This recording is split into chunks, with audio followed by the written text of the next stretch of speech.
Good morning সবাইকে। এই দেখুন করবী গাছের কি সুন্দর ফুলগুলো ফুটেছে, খুব ভালো লাগে। করবী ফুলগুলোর গন্ধ ছাড়ে খুব সুন্দর। আজকে এই জবাগুলো অনেকগুলো ফুটেছে। এইটা একটা, এটা দুটো, তিনটে, চারটে, ওই ওপরে পাঁচটা ছটা। আজকে সাদা জবাগুলো এখনো পুরোপুরি ফোটেনি, রোদ্দুর উঠলেই ফুটে যাবে। তাও আজকে সাদা জবা তিনটে ফুল ফুটবে।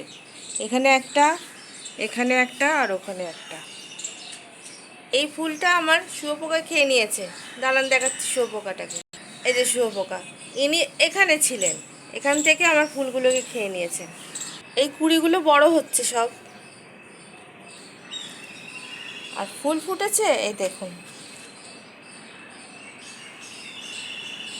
এই গাছেরও কুঁড়ি এসে গেছে, ভেবেছিলাম আসেনি, কিন্তু দেখলাম এসে গেছে। টগর ফুলটাও বেশ বড় লাগছে না? একটু ছোট ছোট আছে, এই যে একদিন থাকলে তারপর বড় হয়।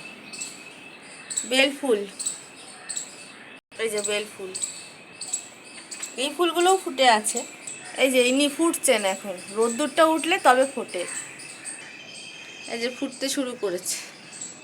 আজকে একটু রোদ্দুরের তেজটা আছে ভালোই, একটু সকাল সকাল দেখছি বেশ গায়ে লাগছে। চলুন এবার একটু ছাতে যাই, দেখি। এই যে পাথরকুচির গাছ, এই যে এগুলো ফুটছে, একটু রোদ্দুর উঠেছে তাই ফুটছে। আজকে আমার একটু দেরি হয়ে গেল। এই যে দেখুন মাধবীলতাগুলো ফুটেছে।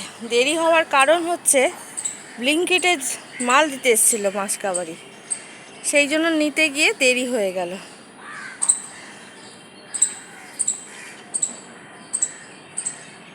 রোদ্দুর উঠে গেল। গন্ধরাজ ফুলের কুঁড়িটা, হলুদ গোলাপটা ফুটছে। এই যে আমার বোগেনভিলা। জানি না পেঁপে গাছের পেঁপেগুলো দেখাতে পাচ্ছি কিনা। কলকে ফুল তো প্রচুর ফুটেছে, কিন্তু হাত পাই না, নিতেও পারি না।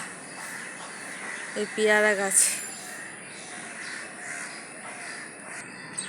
চলুন তাহলে এবার এখনই শেষ করি ব্লগটাকে, আবার পরে দেখা হচ্ছে।